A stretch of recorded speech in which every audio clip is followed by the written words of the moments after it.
Why'd you pick Yale? I was literally just like, what Yale. are the best schools? So I figured Yale. Went to it. Just thought what's a fancy sounding major. Economics. Picked it. That's about all that went into that, you know. And so how was that? How was Yale? How was hooping there? Honestly, I did not really enjoy it. Really? Not surprisingly, I did not enjoy it. I'm doing tattoos now. Couldn't be happier. Yeah. You know, but it was definitely a leap at first. Realest podcast on the planet, JNP. We're back. We're live.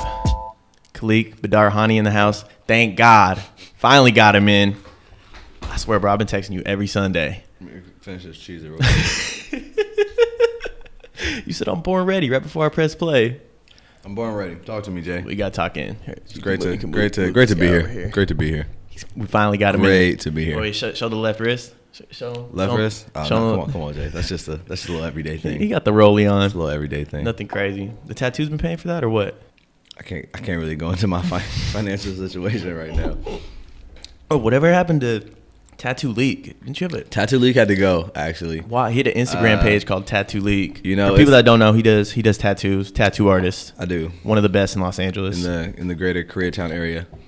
Should I be looking at you more, camera more? What are you thinking? You more? Yeah, like natural. Yeah, Don't break the fourth wall. Don't break the fourth wall. all right. Although it does get broken. Okay, But I'll keep that in mind.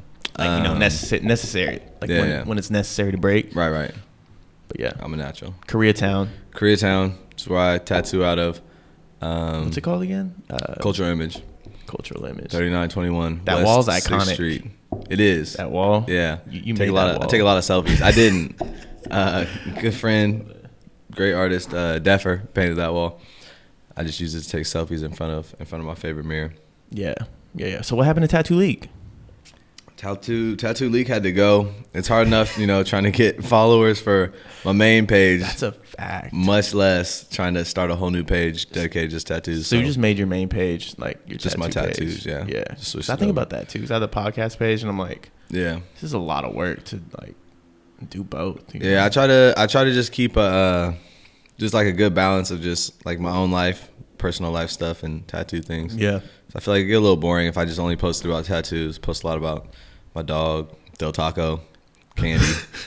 Your dog's name is not Del Taco. My dog's name is not Del Taco for everyone out there listening. Although second there dog. was a puppy, could name him Del Taco. Yeah, someone actually recently just brought me a Del Taco gift card. Not sure how much money's on it. One of the clients? Yeah, one of my clients brought me a As Del a tip? Taco. Was that- Yeah, they did actually. Yeah, tip me a Del Taco gift card. I was excited. I haven't checked it to see how much money's on it. There's like $5. So I might on not it. be that excited. $5 is a meal at Del Taco though. Like I've never spent more than $5 at Del Taco Bro, why Del Taco's trash? because it's delicious. Ugh. Del Taco, if you're listening to this, I'm your Sponsored. spokesman. Yo. Right here. Yo, Spokesperson 2019. I won't do too many more of those. But yeah, man, how'd you get it like started in the tattoo? The tattoo. He's drinking a Modelo and a glass of white wine. That's crazy. Allegedly. And some cheese. See, I've also been holding this almond because I don't want to chew in the chocolate covered almond, but it's neither here nor there. Yeah, tattooing. I've just always liked tattoos. I've always enjoyed them. Just used to want to be one of those kids who just draw on themselves with Sharpie in class all day, get in trouble for it. Yeah. Used to stick on tattoos all over myself. Like Stick from, like on? 3 Oh, years like old. the- Yeah, like the little lick them on and stick them on your arm. Yeah, you posted a I would picture the other day of you Yeah. like 3 years like before the tats. Yeah, before the real tats, I had like just sleeves like all the way up. That's so funny. Yeah, fourth grade one time I went to school with just a dragon tattoo just stickered onto my neck. They were none too happy about that. Fuck. Yeah. Played in a school basketball game like that, like fourth grade, I think. Of course you did, bro. Yeah. Of course you did. No visible tats though? One on your. No visible tats. I got, I guess, a little one on my hand. Small. Oh, is that new? Nothing crazy. No, not really. I've never seen that. But your first tattoo you gave yourself, right? No, not first ever. No? First ever tattoo was in high school when I was still at Loyola. Didn't you tattoo like AMDG on yourself though? Yeah, I did. That was the first that's the first tattoo I did for myself. I didn't know what else to practice on, so I just went right to the leg. It's not a stick and poke though. That would. No. That was like with a real machine. How'd you get a hold of that? Like Internet. in high school? Dark web. Actually, Tor browser, dark web, oh Silk Road. my god, I forget what the new one is. dark. It's not the. They got a new one, new website for the dark web. Of course. I've heard. That's what I've heard. Can't confirm or deny. Cannot confirm or deny. But yeah, eBay.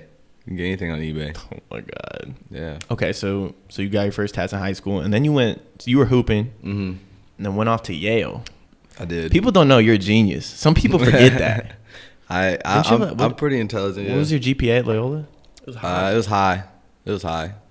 I was, graduated like top 10% of the class. So That's crazy. yeah.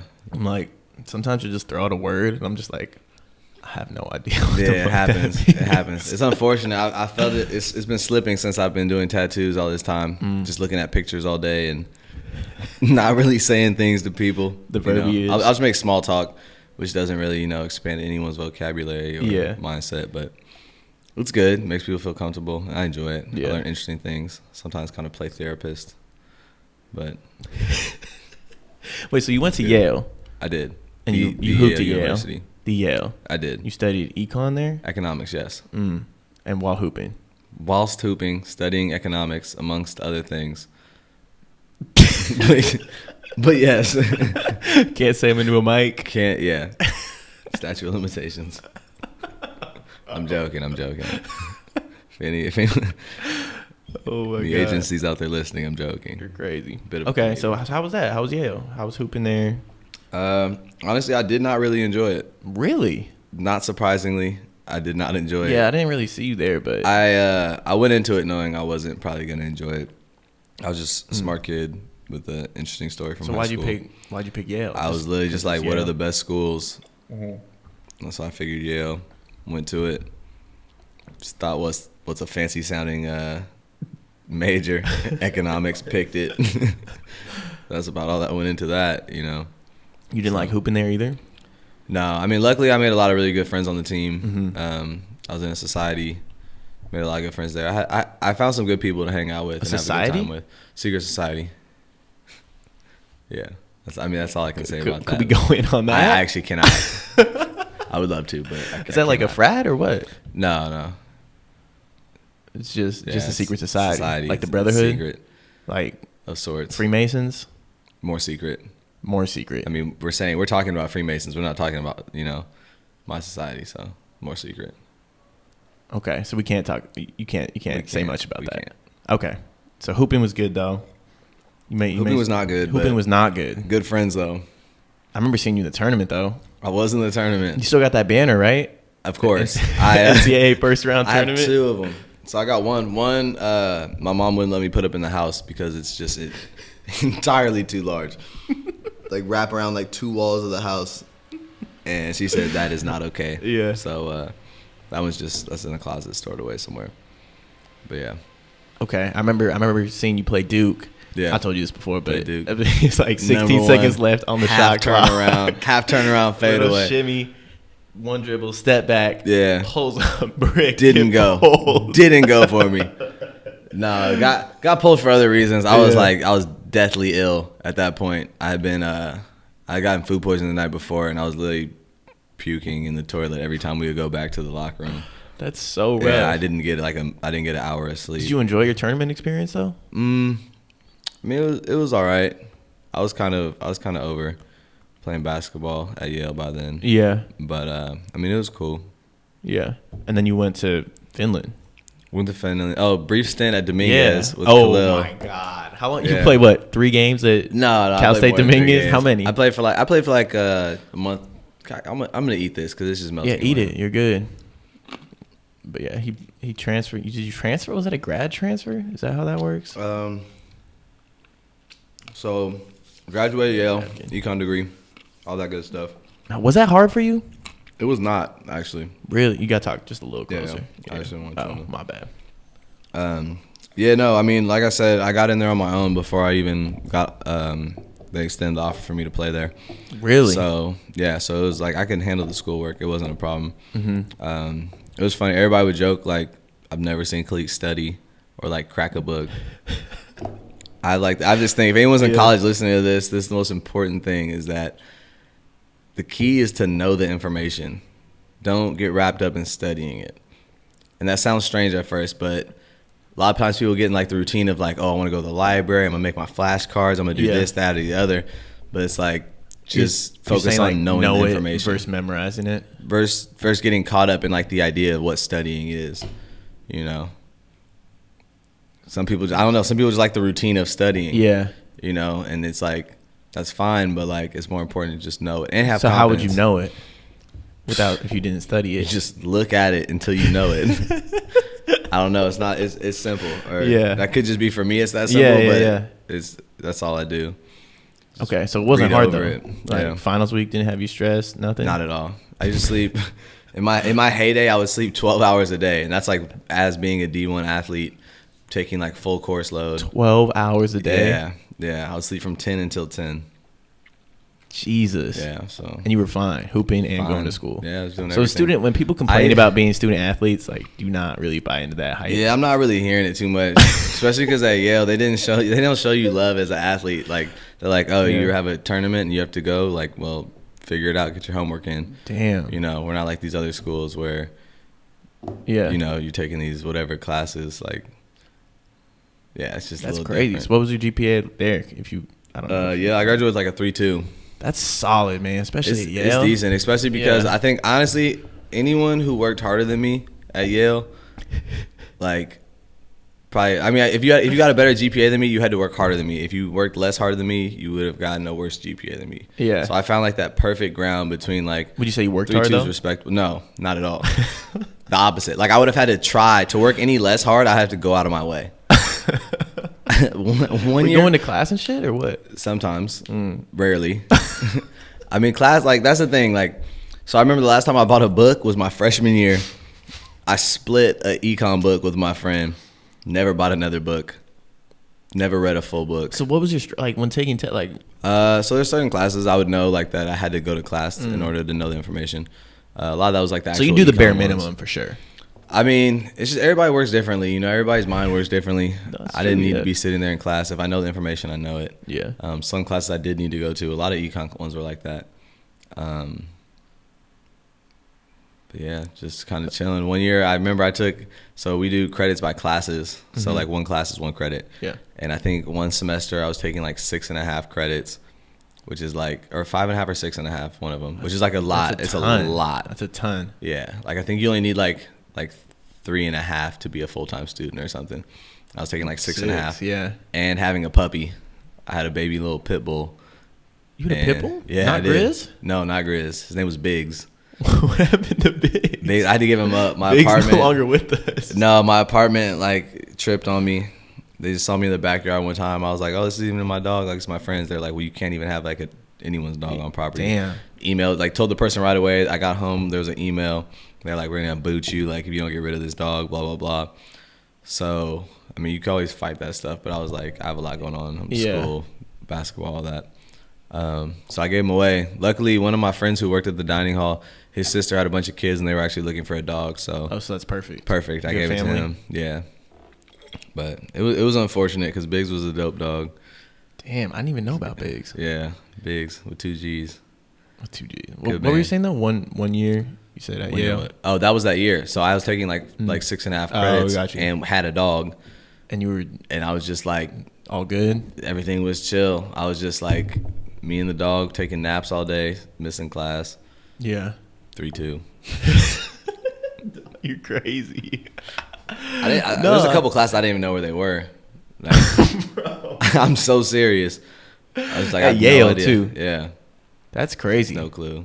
That is, yeah. It's just about how you play your cards. I mean, yeah, there's definitely something to be said for that. Yeah. Like, shit. But do you feel like you learned a lot there? Or you just kind of got by? No, I mean, I learned some interesting stuff. I was an econ major, so yeah.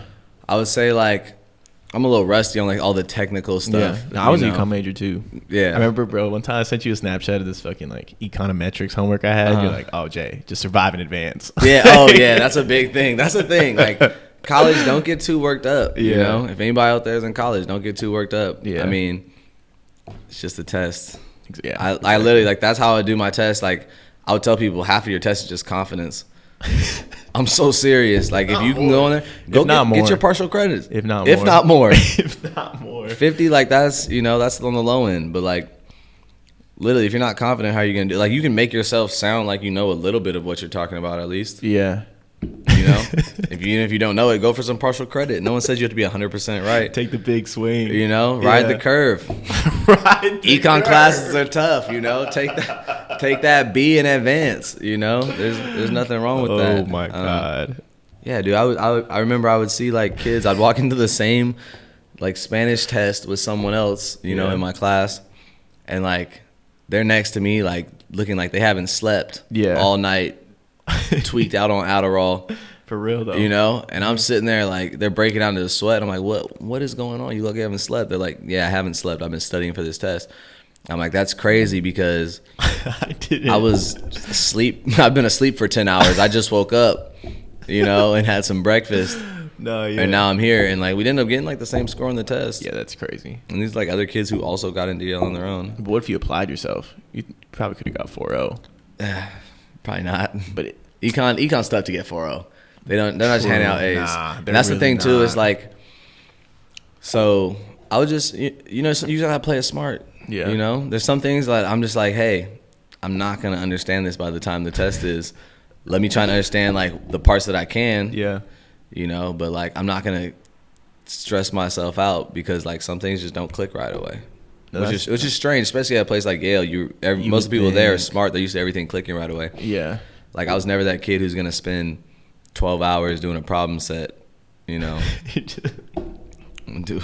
No, man. I mean, I studied for shit, but like on test day, I'm like, you know, like people walk in there so nervous, like really like they're like life or death. Yeah. Like what's gonna happen at the end of the day if you fail a test? Like, nothing. Probably won't even fail the class. No, Just one test. No, you most likely won't. It's like really. Yeah. They're not trying to. And if you actually like studied on my end, like I'd walk in and be like what I gave this shit my best. Like if what it do they sucks, want from it you? sucks. Like, yeah. A little more You know, no, so I feel that. Yeah, school's just not that serious. I just think people would love to hear that about Yale. Like, oh yeah, I know. Like, I probably shouldn't be airing things out like this. They'll be shocked. I mean, this that. really might not work for everybody. No, it probably I'm doesn't. sure. No, it probably doesn't work for most people. No, because Like- you have this like I don't give a like whatever. Like this is what I'm gonna do. I'm gonna walk in here. I'm gonna do my best on this test, even though I didn't study for it. I don't really give a Yeah, fuck. I've walked in the test just pure confidence. Yeah, that's what I'm saying. Most people Passed can't it. do that. Yeah, Like because like they just can't do that. it's really you really don't. You had like a. I'm gonna pour some more wine. You want some more? You good? Might as well, while we're here. You're babysitting that Rome. Modelo. I know the Modelo was a bad call. I didn't know that there was. You said you like your fine beer wine available. lukewarm. I like a warm brew. Yeah, That's I'm a fan of crazy. warm brews. That's crazy. But you had like a pretty serious injury there, right? Or surgery at Yale? I don't know if you can touch on that. If you want to touch on that. I mean, that's a long story. We got a You bit. got time. We got some time. Just doctors negligence.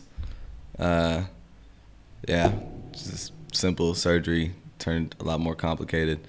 Spent a lot of time in the hospital. Dropped a lot of weight. Fuck. Battled back though.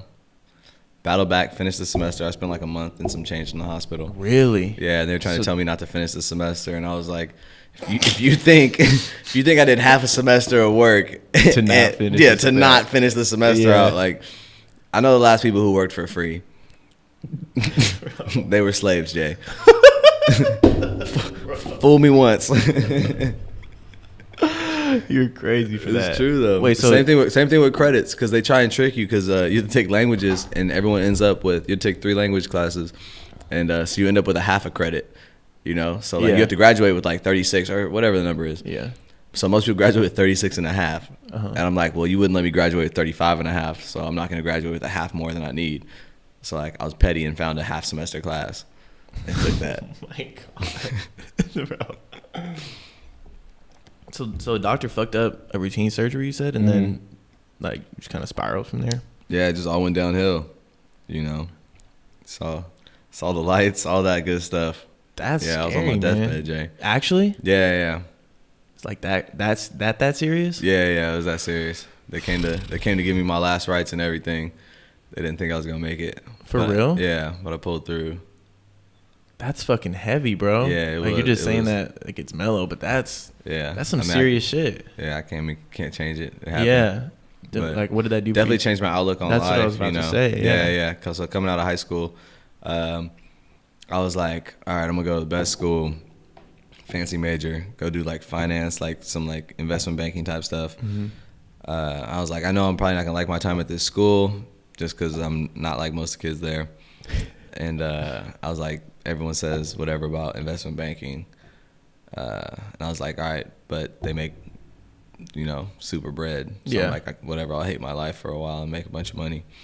And after that happened, I was just like, life's way too short, for me to do some stuff that I don't want to do just for the sake of money. So I'm like, let me find a way to, whatever I do, however, like making money is still the goal, but I can enjoy the journey, like the process up to it, So, you might go work your job, make all the money you can, die before you even get to spend it. Yeah, for what? Yeah. Like, you know what I'm saying? For what? So, try to just enjoy stuff.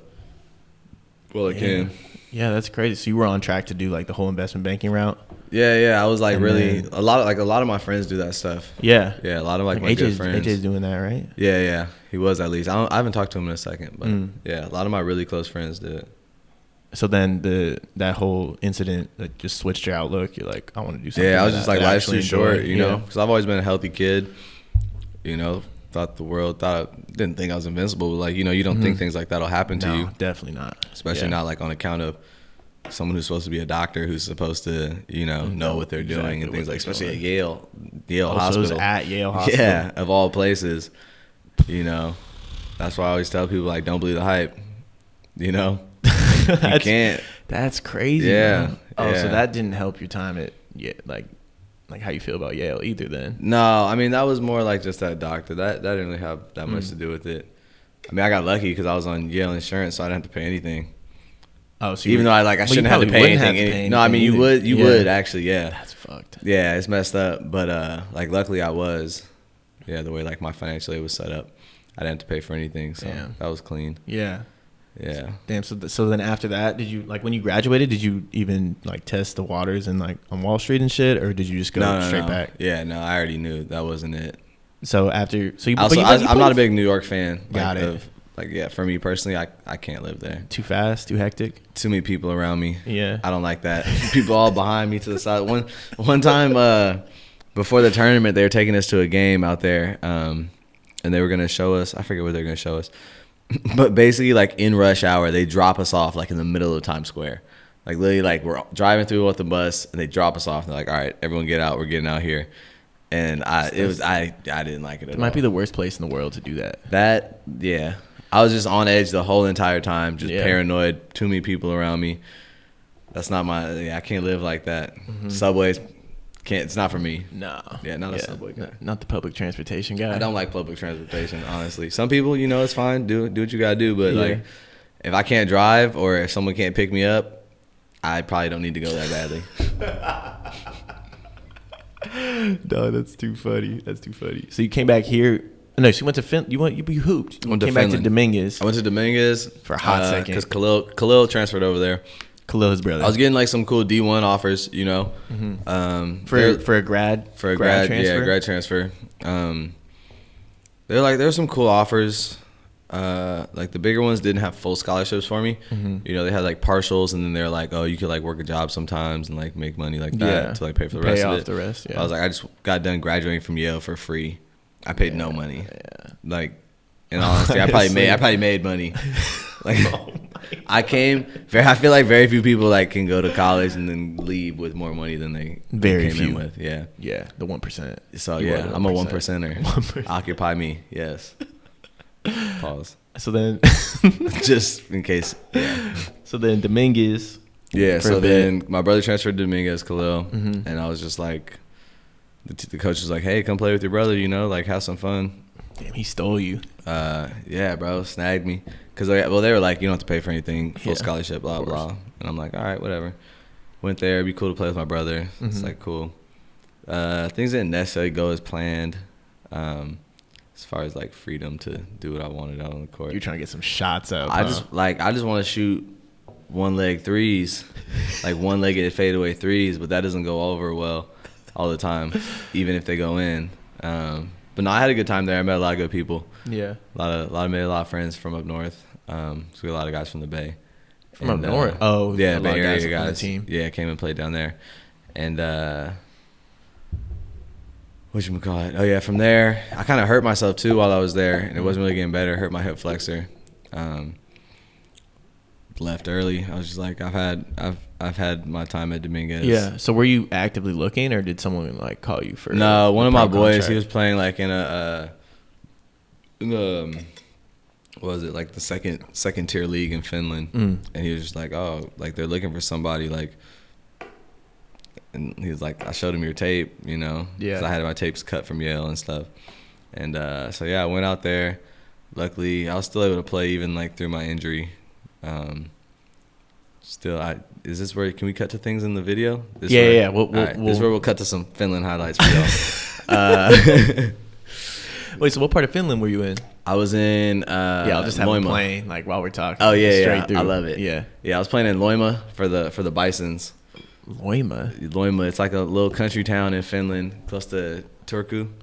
Yeah. I don't know my Finland geography. I know Helsinki. That's about it. Yeah, we were probably like a couple hours from Helsinki. Damn. So you're like rural. It was rural Finland. Yeah, they're the Bisons because they actually do have like farms of bison there. Bro, did you hunt any bison? I did not hunt the bison. They just sit there in their like field like cattle. So it'd be kind of messed up to hunt somebody's livestock like that. But they did have some bison for us to try. That's a healthy meat, bro. We actually did chase the bison on a tractor. One of them freaked out, went through the electric fence. Did you eat him? No, it lived. It was a burly one. It started like rolling around on the ground because it got shocked. You know, it's freaking out. Then just got loose. Yeah. Was just running around in the greater farmland area. And I don't know, somebody wrangled him back. I don't know. It wasn't us. But they got him back. It was fun. Yeah. So how was that experience? Did you like it out there? Yeah, it was cool. It was weird. They're so, altitude-wise, they're so high up. So when I first got there, it was the very beginning of January. And it's been freezing. It was cold, but I'm used to the cold from Connecticut. It wasn't any worse than the East Coast. Damn. But there was like maybe 3-4 hours of daylight. And even that was cloudy. 3-4 hours of daylight? Daylight, yeah. That's it? Yeah. So I was literally sleeping, like, between that and the jet lag, I was sleeping about 18 hours a day. Bro, jet lag only have, like, it's only a week. No, I mean, like, from the beginning. Like, yeah, like, my first, like, I couldn't get right my first couple of weeks. But, I mean, like, you combine that with the fact that you don't see the sun. Isn't that depressing? It is. Actually, they have a lot of problems with, like, people offing themselves in Finland. I'm not even joking. Fuck. Yeah, that's like a big problem. 3-4 hours of sunlight? Yeah. I didn't even know places like that They made existed. us take like extra vitamin D pills and stuff because that's crazy. Yeah, because they're like, you're gonna get depressed and all kind of stuff. You're gonna feel sick. So I was like sleeping like 18 plus hours a day. I was only awake for like to get some like quick food in, which by the way, no offense, Finland does not have good food. Would not recommend the food in Finland. No Del Taco out there? No, there wasn't. Like I saw a McDonald's. I found a McDonald's in it wasn't in our city because we were in like kind of a country town, but they had one in like 45 minutes away at another city. Damn. So what were like the fans like out there? Like the fans are great. Fans? Love the fans. For real? So like that's one of the cool things too about from being like a small place like that is there's literally nothing else to do. So so like everyone just comes like shows out to the game. Yeah. It was great. Yeah, love the fans. They had them like baking me cakes and things like that. They love me. And I love them. Yeah. Did you get to shoot some one-legged threes out there? Of course. Thank God. Yeah, a lot of dunks, a lot of one-legged threes. I can't wait for these highlights. They got a not in the highlights, but in one of the newspapers. Maybe I could find a picture of that and send it to you. That. It's me taking a one-legged fadeaway. They got me in the Finnish newspaper, so that was dope. That's so fun. How long's the season out there? Like, how long were you there for? I was only there for the second half of the season plus playoffs. So I was there for maybe like 4 months. It's like a regular length season. Damn, it starts like October, August, September. That's a long season. Yeah, I was there from January, and I think I left sometime in April. Damn, bro. Yeah. That's crazy. Yeah, like I was rural Finland. Yeah, rural Finland. And you talk about it like it was a cool, good time, you know? It was. Like, I talked to a lot of hoopers, like, they play overseas, and they hate it. Yeah, I mean, it's what you make of it, partly, and it's partly where you are, too. Yeah. I also played in Mexico. Yeah, so you went from Finland, and then you came back to the States. Home. Yeah, so Finland, I ended up, like, in the spring, around April, and then Mexico, I played in, like, I forget, like, maybe, like, October? Mm-hmm. Yeah, and I ended up leaving Mexico early. I saw some highlights. You were playing outdoors? There were some wild That stadiums was out there in Mexico crazy. because I wasn't playing in the LMBP, which is like the Mexican NBA. Oh, okay. So I was like right below that. Mm-hmm. Yeah, sometimes you're just in just not the best places. That's crazy. So you like Finland better than Mexico? I feel like you would run Mexico. I love Mexico. Don't get me wrong. Okay, besides like the GM problems I had with like the management stuff, Mexico was great. Like, you know, Yeah. we had the same thing, like small city where I was playing in, so everyone came to the games. Like everyone loved us. You're a celebrity out there. Celebrity, bro. Signing autographs, like taking pictures with people. It was hilarious because like I tell people all these stories, but like they don't realize this is all happening in like very broken Spanish because like a lot of people out there don't speak any English, and I speak like enough Spanish, you know. But yeah, there was some funny Spanish stuff. in you? In me? No. Yeah. Like no, you can speak it though. Like in my blood, no. And yeah, speaking, yeah. I like to. That was actually one of the fun things. I like to pick up languages like as I kind of travel around. Did you pick up any Finnish? I did pick up some Finnish. Yeah, just Say a few something things. on the spot? I can't. I don't have like sentences in me. I would just get like little expressions and things like that. Yeah. Yeah. You embrace the culture for sure. Yeah, you got to. I mean, that's the thing. Part of like whenever I was out there, no matter what was going on, like between me and whatever management stuff, the fans always loved me. Like my teammates always loved me because I was always embracing the culture. You know? Yeah. I was, you know, they get a kick out of it. You know, you come out there and you learn a couple of Finnish words and you surprise them with them. Yeah. You know, at practice, you like tell them like good job or something like that, and they're just like what, really? How's you like? Who told you that? Who told you that? You know, and it's cool because you're a guest in their country. You know. Yeah. Because you do get Americans who go out there and they're jerks and. For sure. I had some teammates in Mexico, love them to death, but they would walk in that house sometimes when they make food and they would just get right back up and leave. They'd be like, I ain't eating this. And you don't gotta, you know, you don't have to understand what somebody's saying to understand the face they made it, you know, at the food your grandma just cooked them. Damn, like that? Yeah, That's crazy, man. No, good dudes, but yeah, Mexico tested some of our patience. In what way? They just Like, so you said you didn't get along with the management there? yeah, they were just like, I don't know, they're just kind of scandalous out there. I mean, I don't want to say too much. I don't know how good at terms I am. I had to flee. You had to flee? More or less had to flee. What does that mean? I didn't feel safe as I left the country. Oh my God. What did you do? I didn't do anything. I just wanted to leave. I just wanted to go home, which Mid-season? they didn't agree with. Yeah, like right before playoffs. They just weren't upholding their part of the contract, you know. And Like money-wise or? money-wise, just lifestyle-wise, and I was just like, all right, I'm over it. If this was basketball is going to be like here, I'd rather just leave. I only had like a couple weeks left in my contract too. How long were you there for? I was there for like 2 months maybe before I was finally just sick of it. You just dipped. Yeah. I was trying to keep it cool, you know, because I was like trying to work my way up for basketball stuff. Yeah. Yeah, one dude, I don't know. He's kind of got closer. Oh yeah. He kind of got. I would say he got kept hostage. If you technically, like, I wouldn't say I got kept hostage because I never asked to leave. Yeah. Like, so you can't be a hostage if you didn't ask to leave. Yeah. I feel like, but he voices a strong opinion that he would like to leave, to which they told him like, too bad. Tough shit. Yeah. So he was there the whole time I was there, and he had been trying to leave since the day I got there, and he was out there. Did you dip before he did? No, him and the other dude dipped, and then so I was waiting on like some of my bread. So I got some of my paycheck back. Mm-hmm. They gave the other guys their paychecks and their tickets home. I didn't get a ticket home yet because they thought I was staying. Even though my agent told him, he was like, Khaliq's like not gonna stay if you keep, you know, BSing him with the stuff that's supposed to be in the contract. So they I guess they had a car coming because we were in a very remote area of Sinaloa, like up towards the mountains, like one way in, one way out. And so they were like, I told them, they didn't believe me. It was my boys. They were from Chicago and Alabama, and I was like, hey, like when it's time to go, let me know because I'm going with y'all. Oh, so you did And they thought, and they thought I was joking. They're like, Khaliq, no, you're not. And I was like, bro, like I'm not staying here. And then so as soon as they're like, all right, they called a car's 30 minutes out, quick shower. I hadn't even unpacked my bags, honestly. So I just kind of just zipped it up. You hadn't unpacked your bags from 2 months? No, no. I don't know, man. You'll never know when you got to go. And then I sat down with like the manager and the coach, and the coach is great. I love the coach out there. Yeah. Coach Mike coaches for what team is that? For the Caballeros. Yeah, Caballeros. Culiacan. Caballeros.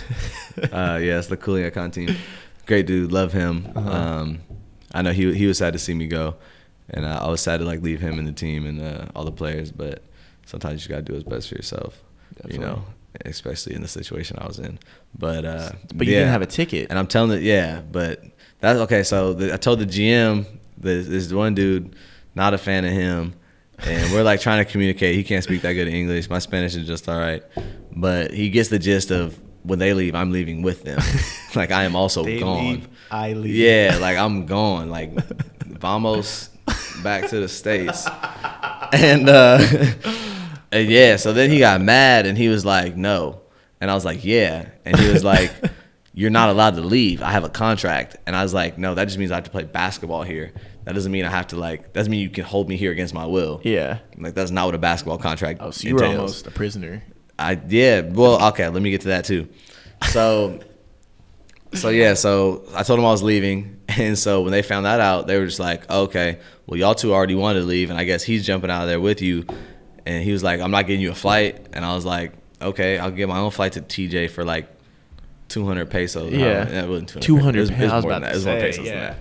Whatever like 60 American is in pesos. But you were just trying to get out of there. I had to get out of there. Yeah, I had to leave. And so they're like, all right, like y'all can figure it out on your own. Like no more car coming. So we were like, at that point we were a little nervous because we didn't know like how to get to the main city where the airport was. And apparently there's a bus that leaves like once a weekend. And it leaves from one of two locations, but you never really know. And lucky for us, one of the guys had kind of gotten close with one of the chicks there, and she felt bad for us, you know. And so she was like I'll help y'all out. So she made sure. No, she made sure we got on the right bus. She went with us to the main city on this bus. They called one of the guys earlier, and they were like, "Oh, you guys should stay at this hotel." And we were like, yeah, okay, definitely not. Yeah, no like, shot. Born at night, but not last night. Like, how stupid did they think we were to stay in some hotel they recommended?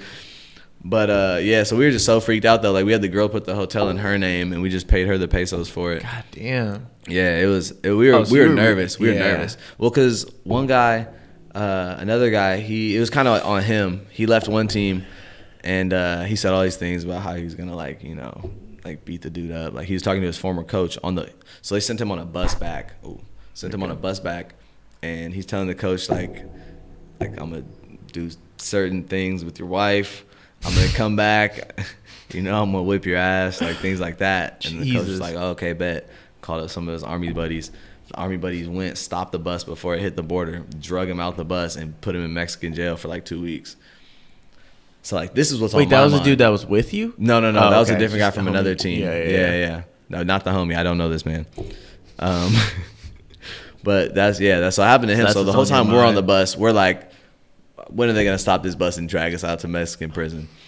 God. And we were not looking forward to that. But we ended up not happening to us. You got out of there. You were so nice and so relieved when that plane took off, huh? Dude, when that plane took off, I was like, we were literally like, I was freaked out the whole time in the airport. I'm like, because they all know there's only one airport. Yeah. Over there in Culiacan. So I'm like, well, if we're going out in the airport, like everyone knows where we are. Yeah. And y'all stand definitely out only three black people in the airport at Culiacan. And yeah, we made it out though. We all said our goodbyes, man. It was sad, but we were happy to see everybody get on. Yeah. And it was funny because I got back to the border, and the lady at the border was stressing me. Like, she was like just questioning me. She's like, "Oh, what are you doing down there?" I was like, "Oh, just playing basketball, like some."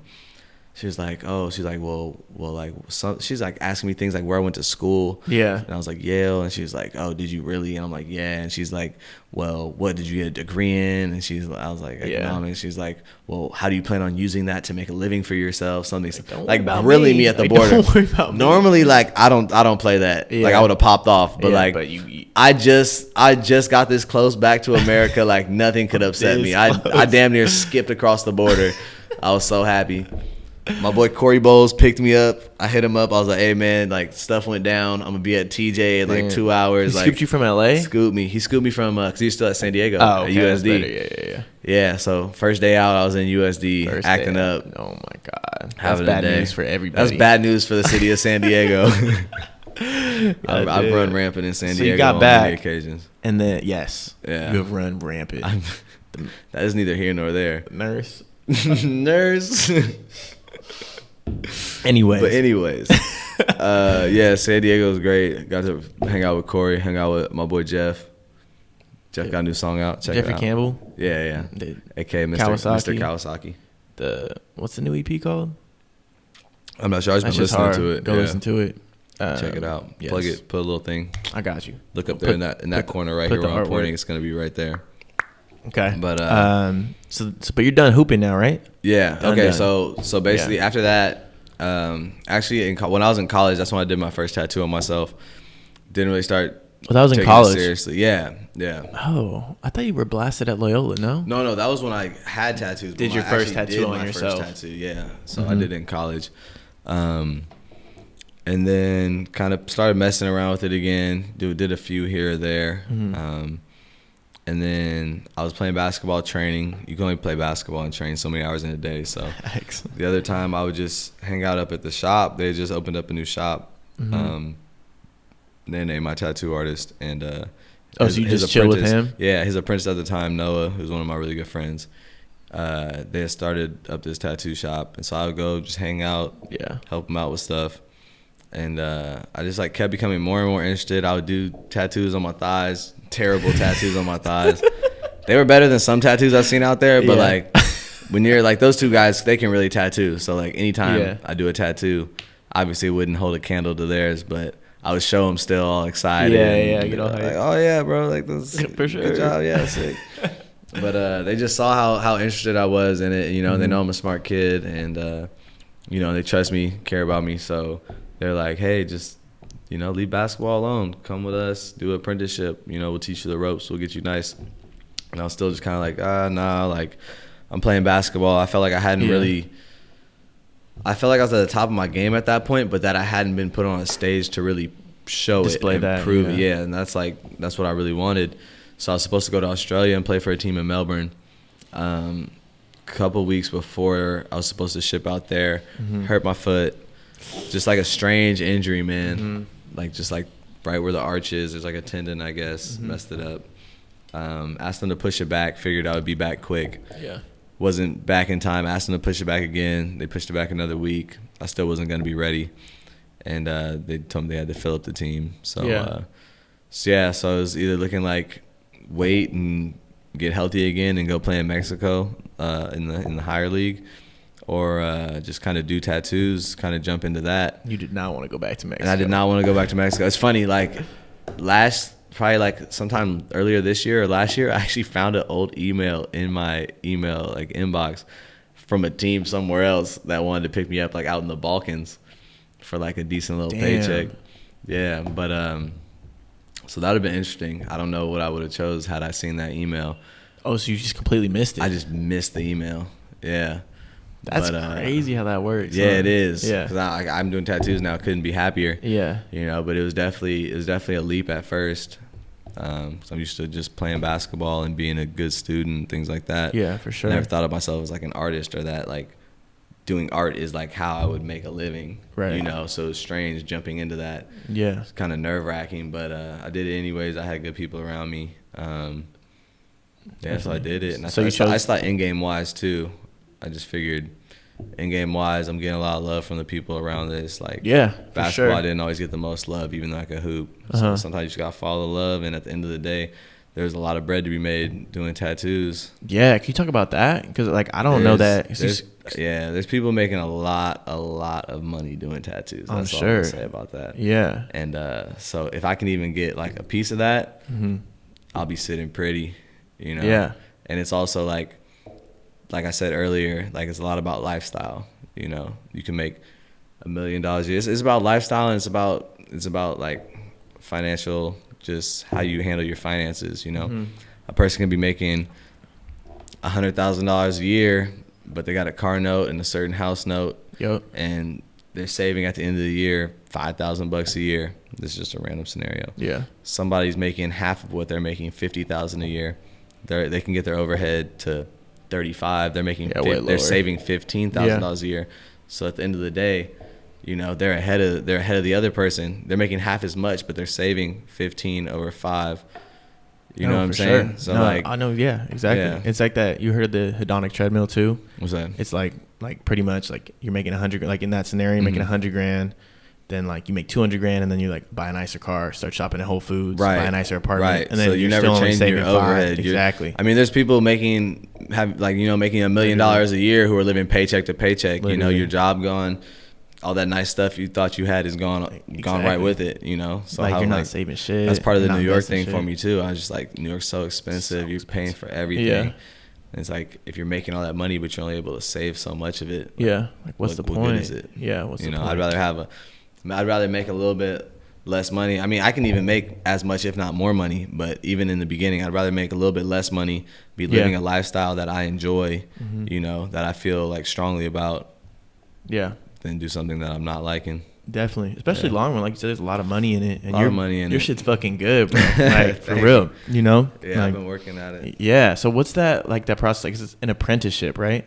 Mm-hmm. Which I think is that's been lost in like. That's another century, reason. really. Yeah, I really enjoyed the part of it that I don't know. I've always liked doing things. Like growing up as a kid, we'd always like play outside and stuff. We weren't allowed to like just sit inside and watch TV. Yeah.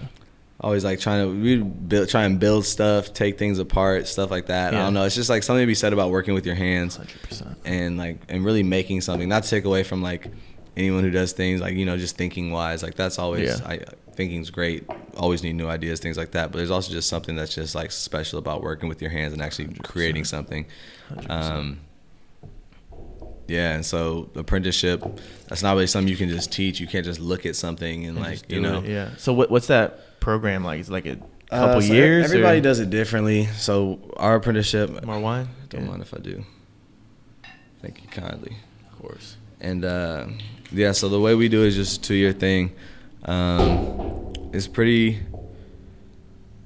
There's not like strict deadlines as far as like I know some places they'll say like, oh, like you can't touch a tattoo machine until this time in your apprenticeship. Like you can't tattoo someone else until this time in your apprenticeship. Yeah, but the way we kind of do it was just they're there, they know, you know. It's kind of about knowing yourself because at the end of the day, you have your reputation as an artist, and if you're starting out and you jump the gun, jack somebody's tattoo up, you start getting that reputation, you know, as somebody who's jacking up tattoos. So it's a mix between finding out like how much you can push yourself and how much you can, you know, and a lot of it does help like having friends and stuff like that who are just like, I don't care if practice I don't care if you yeah. mess up a little bit. Like that's why you have your thighs. Like a lot of tattoo artists, their thighs is just their, you know, it's a canvas. Just their workbook right there. You know, trying to figure stuff out. And so that stuff's huge. So do you get nervous before you do one? Like sometimes I don't really get nervous. You never did? I used to in the beginning. I wouldn't say nervous. I would just be a little bit like anxious to like get into it. Yeah. You know. And because I mean that's the thing that helped me. I've been playing basketball for however many years. I played in front of huge groups of people and stuff like that. So nerves is never really a thing. Whenever like it's time to put the tattoo needle to the skin, it's game time. Game time, locked in. You know, so that's just the time to do or die. I've always been like a real big game person, like in-game person. I love that. Yeah. Locked in. Yeah. Locked in. Yeah. So like tattoo wise, like what's your favorite kind of stuff to do? Like I don't really know too much about that world, so it's like when you see some tattoos, are you like, wow, like that shit is terrible? I mean, of course I've seen rough tattoos, and that's the thing about being a tattoo artist too, is like I know what to look for. So like sometimes I'll see people's tattoos, you know, and like, and I would never bag on somebody for a tattoo because it's permanent. Like even if it doesn't look good. You know, that's I'm not about like bashing people for their tattoos. And the thing is, like different tattoos have different meanings and different stories around them too. Like, like I know the one I did on my leg, I have good work on me because I've been going to a great artist since I was, you know, in high school.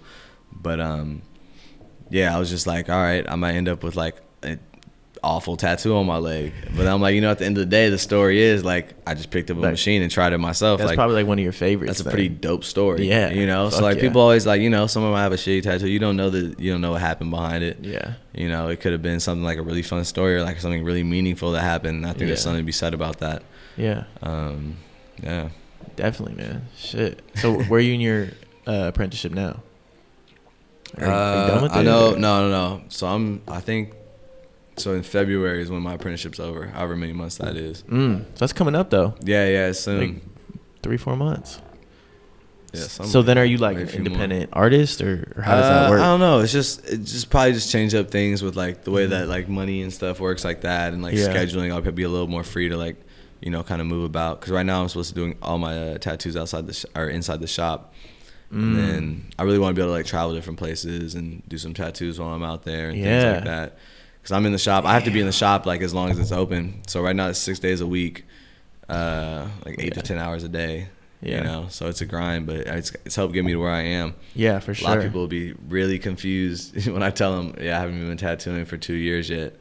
They're like, what's your work? Like, and I'm like, well, I put in the hours enough, because not everybody's in there 6 days a week, 8 to 10 hours a day. No, exactly. And not around like the people that I've been around with Nene and Noah. Yeah. So they're like super reputable. Yeah. Like they're really, really good tattoo artists. Yeah. Are they traveling around like? Nene travels a lot. Yeah, he travels a lot. He's always in Germany and Japan a lot too. Damn. Yeah, because he's like, you go somewhere enough times over the years, you start to build up a rapport, build a clientele base. Yeah, things like that. Noah will travel around, but he likes to be based out of LA a little bit more. But yeah, both just. How long have they been doing it? Tattoo artists.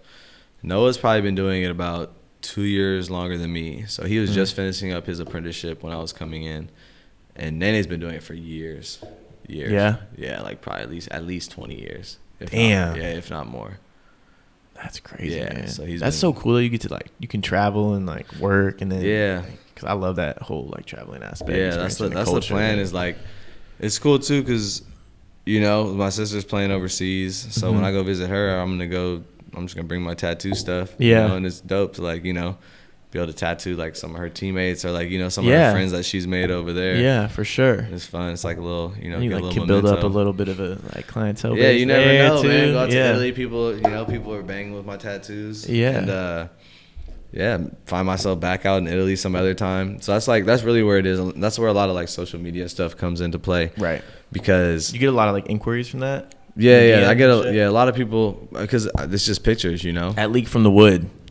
At Leak from the Wood. Follow up. It's gonna be right here. He's gonna put that right. I got you.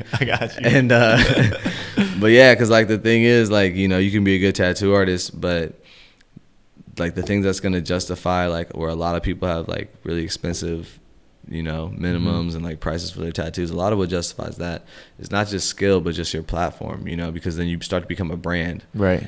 Yeah, 100%. There's plenty of things that are as good as the next thing but they don't have the name behind it, so people aren't as excited about it or want to get it as badly, so the goal is like maybe once I get my Instagram up there to get to the point where I can just be like, hey, gonna be spending a week in this city or in this country and have inquiries and have people like, oh, like I need a tat, like you can just go wherever you want and then work. That's crazy, man. That's like that's the ultimate goal is to be able to do things like that, because I feel like if you got like a couple clients that like are super like have a following and then they like shout you out, then it's like it's a wrap. No, that's definitely the way to do it. Like I've already seen that with I tattooed, I don't know if you ever met Luna. I know Max. You know Max? Yeah. Okay, yeah.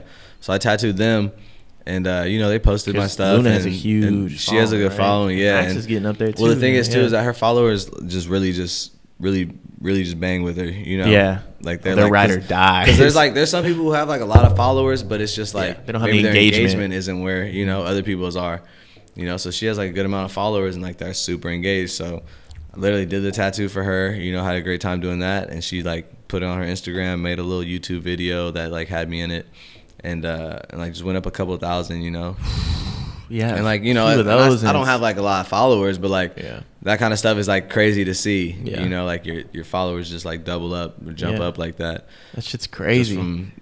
Just from somebody. I saw that one post like got like 1,000+ likes too. Yeah, that's a fuck ton. Stuff like that. Yeah, bro. So like that's just, it's just a game. You just gotta play the game sometimes. True. You be tattooing a lot of butterflies, huh? Yeah. Is that the most frequent tattoo you've done? Yeah, that and the thin little words. People like those the most. What's your favorite thing you've done? I don't know, man. I do a lot of tattoos. Yeah. I always Like, are there any where you're like, oh, I'm fucking hyped to do this? Like, or is it more just like? Honestly, it's like most of them is. I get excited to do it, like mostly all my tattoos, you know, because a lot of it's like off of people's energy, you know, and it's like someone coming to you and saying, hey, like, I love this, like I really want to get this on my body for the rest of my life, and I think you're like the perfect person to do it. Yeah, you know, like just that heavy. Trust and like that excitement, like it rubs off on you. You know? And you're kind of like, oh, you're hyped about it, and you like are excited for me to put this onto your body. Like, that's crazy. I'd love to, you know. So do you ever advise people, like, if they're like, oh, I don't really know where to get it, or are you more like hands off with that? I try to be hands off as much as possible, just because there's not a right or wrong way to do a lot of tattoos. Yeah. I mean, if there is something that's like technically like hey, this would look better here, or like like I'll tell them. Mostly with like upside down tattoos. Sometimes folks want like stuff that should be right side up, and they'll be like, "Oh, it's for me." I'm like, "Just trust me on this." Like, you're like, that's the only one where I'll kind of push back a little bit. But like, if it's just something that's preference based, I try to just let everybody like do it themselves. That's so funny. Yeah. So like, when you look at your work from like 6 months ago, are you like, wow, I've gotten so much better? Yeah, like, yeah. Are you improving that's the really fun thing about being so young in the tattoo game.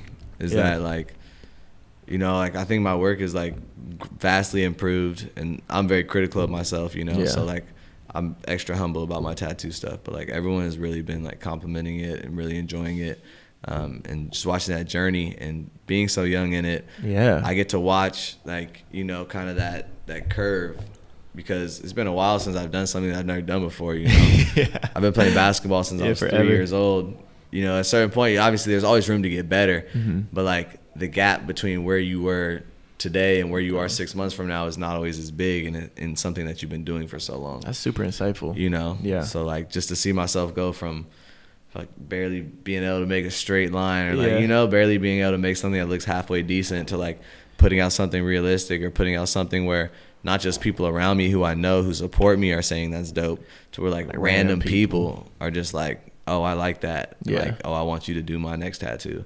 You know, I've gotten a few people like come from out of town and stuff just because they want me to tattoo them. That's crazy. You know, and like that's a nice feeling. For you know, sure. when people are Super like validating. taking their time and taking, you know, that kind of care. And because you're putting the work in too. Yeah, you know, it's I'm definitely nice putting the hours see, in. like, It's nice to see it pay off. Definitely. Definitely. So where do you see it? Like, we gotta start wrapping up. It's been an hour, bro. Has it really? Yes. Flew by. 57 minutes and 29 seconds. Hey, part one, bro. That's the thing. Have you on again. I feel like we barely touched on anything. That's what I'm saying. It's great to surface. But like 10 years, bro. Like, I mean, so much shit happened in 10 years. 10 years? Hopefully I won't be tattooing in 10 years. You won't be? Won't be. I don't know if I should say this. I don't know if I should say this for another one. Nah, or you gotta keep it expand. here. So basically, put a little feeler out there. Yeah. So basically, to me, like game plan wise, the goal has always been real estate for me. Ever since I was a kid. Now you're talking that about that was just the obvious thing to me. I was just like, people always are gonna need somewhere to live. You know, so I've always known real estate. I haven't had an idea of how I would get to there all the time. You know, but I've always known like I want to own properties. And so then the next question is, how do I own the property? And real estate has one of the highest barriers to entry out of, you know, any type of investment. So you have to have that capital behind you before you can start investing in real estate. And so then the next question is, if that's the end goal, what do I do in the meantime to try and build the capital the fastest? And not just the fastest, but in like a way that like that I'll enjoy the road to it, you know? Because like I was saying before, like I could get capital fast if I'm doing investment banking or something like that. I'll see my money skyrocket. But I'm going to hate it. Might not even get to see my end goal happen. Yeah. So I say, what do I like to do? It's all calculated risk. What do I like to do, and what is going to put me in a position to get the capital that I need in a time frame that I feel comfortable with? You know, so right now, for me, that's tattoos. Yeah. You know, and it just happens to be something that I also just enjoy and love to do. And it's amazing. Because I mean, the reason I originally started like even just messing around with tattoos is because I have a lot of tattoos myself. It's slowed down because I've been busy and my artists have been busy. You only got so much space. But that's the thing. And I was just like, want to get covered and then never have anything to do with tattoos again. Yeah. Like that was honestly that one of the original ideas that really drove me to even getting a machine, is because I was like, I love tattoos so much, I want to be around them. One day I'm not gonna have any space, but like I know the way that they make me feel, how excited I am about them, how much they mean to me, and I was like, beautiful. If I could be a part of that for some other people, that'd be dope. I didn't know how I was gonna get to it. Yeah. You know, I honestly didn't think I would get to it, but like, you know, here I am actually doing them. It's crazy. Definitely. So do you know what kind of real estate you want to get into, like multifamily? Or? Yeah, probably multi-unit stuff. Yeah, that's where I'm at. That's where it's headed for me. Like, I don't know, I'll probably pick up things along the way. It might change, but like right now, my initial goal is I want to try and get some multi-unit stuff. Definitely, bro. Yeah. Shit, man. We fucking blew through that hour. Yeah, we ran through it. Thanks for coming on, LIQ. LIQ from the Wood. How else can the people find you? That's about it. That's probably the best way. Instagram. Yeah. No, TikTok or nothing? No, catch me walking around in a black hoodie and a hat. Black hoodie and a hat. Hoodie always up, neck protected, and the rollie. Don't forget the rollie. Don't forget the rollie. LIQ, thanks for coming, dog. Always. We'll get you on again. Pleasure. Thank you for having me, Jay.